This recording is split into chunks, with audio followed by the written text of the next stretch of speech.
Samantala, sa iba pang balita, nitong linggo umikot sa tanong na kung saan nga ba nagsisimula ang buhay.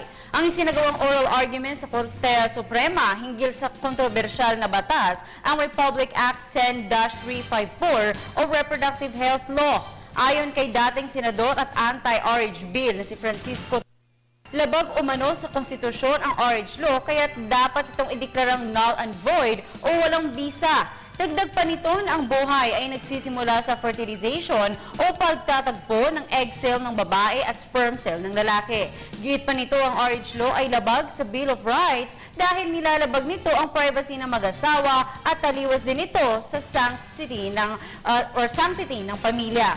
Ipagpapatuloy naman ng oral argument sa Hulyo 23.